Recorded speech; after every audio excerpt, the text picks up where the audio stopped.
அனைவருக்கும் வணக்கம். Welcome to பக்தி ஸ்டோரிஸ் பை ஹரி. நாம் இன்றைய பதிவில் பார்க்க இருப்பது ஒரு நாடோடி கதை. தம்பிகளுக்காக பழி வாங்கிய சகுனி. துரியோதனனின் தாய் காந்தாரி. அவள் காந்தார நாட்டு மன்னன் சுபாலரின் மகள். அவள் சகோதரன் சகுனி. சகுனியை அறியாதவர் ஒருவரும் இல்லை என்றே சொல்லலாம்.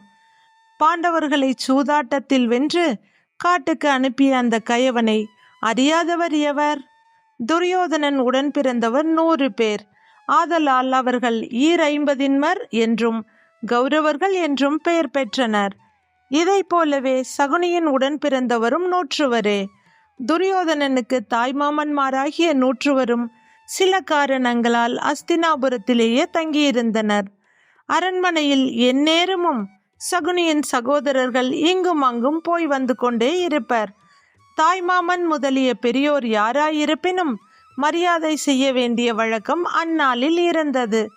ஆதலால் இளவரசர்களாகிய துரியோதனன், துச்சாதனன் முதலியோர் உட்காரவே முடிவதில்லை. அலுத்து போய் வந்து துரியோதனன் சற்று சோர்ந்து அமர்வான். அப்போது யாரோ ஒரு மாமன் அவ்வழியே வந்து விடுவான். மாமனாயிற்றே, மரியாதை தராமல் இருக்கலாமா? உடனே இருக்கையை விட்டு எழுந்து வணக்கம் செலுத்துவான். அந்த மாமன் சென்று விட்டானே என்று அமர்ந்தால் வேறு ஒரு மாமன் வந்து விடுவான். உடனே எழ வேண்டும். யாருக்கும் வணங்கி அறியாத துரியோதனனுக்கு மாமன்களால் பெரும் துன்பம் நேர்ந்தது. இதனால் மிகவும் சலித்து போன துரியோதனன் ஏதோ காரணம் சொல்லி சகுனி மற்றும் அவன் சகோதரர் 100 பிடித்து சிறையில் அடைத்து விட்டான். இப்போது அடிக்கடி எழுந்து மரியாதை செலுத்த வேண்டிய தொந்தரவு இராதல்லவா? சிறைப்பட்ட மாமன்மார் 100 ஒரேடியாக ஒழித்து கட்டிவிட வேண்டும் என்று தீர்மானம் செய்தான் துரியோதனன். சிறையில் உள்ளவர்களுக்கு உணவும் நீரும் தர வேண்டுமே. ஆளுக்கு ஒரு பருக்கை சோறும் ஒரு சின்ன நத்தை கூட்டில் நீரும் வேளா வேலைக்கு தரும்படி ஏற்பாடு செய்தான். யாரும் கேட்டால் சோறும் நீரும் தருகின்றேன் என்று சொல்லிக் கொள்ளலாம். ஆனால் அனைவரையும் கொன்றும் விடலாம் என்பது துரியோதனனின் சாதுரியம். 100 மூத்தவனாகிய சகுனி சாமர்த்தியசாலி. தம் தம்பியர் அனைவரையும் அழைத்து, துரியோதனன் நம்ம அனைவரையும் கொல்ல ஏற்பாடு செய்துவிட்டான். நாம் அவனை அடியோடு அழித்து பழிக்கு பழி வாங்க வேண்டும். அதற்கு நாம் ஒரு தந்திரம் செய்ய வேண்டும் என்றான். அண்ணா சகுனி, நீயே அறிவாளி. அதற்கு ஏற்பாடு செய்ய வேண்டியது உன் கடமை. நீ என்ன சொல்கிறாயோ அதை நாங்கள் அப்படியே செய்கின்றோம் என்றனர் தம்பியர். ஒரு பருக்கை சோறும் நத்தை கூட்டில் தரும் தண்ணீரும் உண்டு யாரும் சில நாள் கூட உயிர் வாழ முடியாது. அனைவரும் இவ்வாறு இறப்பதை விட நம்மில் யாராவது ஒருவன் உயிர் பிழைத்தால் பழிக்கு பழிவாங்க தோதாக இருக்குமே. ஆதலால் நான் ஒரு யோசனை சொல்கின்றேன். அதன்படி செய்தால் துரியோதனனை அடியோடு ஒழித்து விடலாம் என்றான் சகுனி. 100 பேருக்கு தரும் சோறையும் தண்ணீரையும் யாராவது ஒருவன் மட்டும் சாப்பிட வேண்டும். அப்போது ஒருவனாவது மேலும் சில நாள் சாகாமல் இருப்பான். யார் சாப்பிடுவது என்று தீர்மானம் செய்யுங்கள் என்றான் சகுனி. அண்ணா, நீதான் மிகவும் புத்திசாலி. நீ உயிரோடு இருந்தால்தான் துரியோதனனை பழி வாங்க முடியும். ஆகையால் நீயே சோறும் நீரும் உண்ணுதல் வேண்டும் என்று அனைவரும் ஒருமித்து உடன்பட்டனர். பட்டினியால் ஒவ்வொருவராக மடிந்து போயினர். சகுனி மட்டும் சோறும் நீரும் சிறிதளவாவது உண்டமையால் உயிர் தப்பினான். அனைவரும் மாண்டிருப்பர் என கருதிய துரியோதனன் சிறைச்சாலையில் புகுந்து பார்த்தான்.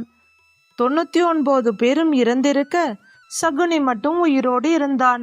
இதை கண்ட துரியோதனன், இவன் என்ன தெய்வ பிறவியா என்று ஆச்சரியத்தில் கண்கள் விரிய அப்படியே நின்றிருந்தான். துரியோதனன் மேல் ஆத்திரம் பொங்கினாலும் சகுனி அதனை அடக்கி கொண்டான். அன்பு மருமகனே, நீ எனக்கு எவ்வளவு உபகாரம் செய்தாய் தெரியுமா? இந்த கயவர்கள் அனைவரும் சேர்ந்து பட்டத்துக்கு உரியவனாகிய என்னை ஒழிக்க திட்டம் போட்டிருந்தனர். நீ அதை உணர்ந்து சிறையிலிட்டு இந்த கொடியவர்களை ஒழித்து எனக்கு காந்தார நாடு முழுவதையும் உரிமையாக்கிவிட்டாய். இதற்கு உனக்கு எப்படி கைமாறு செய்வது என்று தேன் ஒழுக பேசினான். துரியோதனன் அவன் பேச்சை அப்படியே நம்பிவிட்டான். சகுனிக்கு அன்று முதல் தடபுடலான உபச்சாரம் நடந்தது. அரண்மனையே சகுனி சொன்னபடி இயங்கியது. துரியோதனனும் சகுனி போட்ட கோட்டை தாண்டுவதில்லை. எவ்வளவு உபச்சாரம் கிடைத்தாலும் சகுனி தன் குரோதத்தை மறக்கவில்லை. துரியோதனனிடம் நல்லவன் போல நடித்து அவனை படுகுழியில் தள்ள சமயம் எதிர்பார்த்திருந்தான். சகுனியின் யோசனைப்படியே அஸ்தினாபுரத்தில் புதிய அரண்மனை உருவானது. அரண்மனை புகு விழாவுக்கு பாண்டவர் வரவழைக்கப்பட்டனர். விருந்து முடிந்த பின்பு துரியோதனன் மூலமாக சகுனி தருமனை சூதாட அழைத்தான். வென்றான். திரௌபதியை மானபங்கப்படுத்தச் செய்தான். அதனால் பாண்டவரின் பகையை கிளறிவிட்டான். சகுனி மூட்டிய பகைத்தீ பாரத போராக உருமாறி அதில் துரியோதனன் அடியோடு அழிந்தான். துரியோதனன் அழிவு கண்ட சகுனி பழிக்கு பழி வாங்கிய நிம்மதியோடு உயிர் துறந்தான். சகுனி பற்றிய இந்த நாடோடி கதை நெடும் காலமாக நம் நாட்டில் வழங்கி வருகின்றது. எதை விதைக்கிறோமோ அதையே தான் அறுவடை செய்ய வேண்டியிருக்கும். நல்லதை விதைப்போம், நன்மைகளை அறுவடை செய்வோம். இக்கதையை படித்த கேட்ட அனைவருக்கும் நன்றி. கதை பிடித்திருந்தால் லைக் செய்து நமது சேனலை சப்ஸ்கிரைப் செய்து கொள்ளுங்கள். நன்றி, வணக்கம்.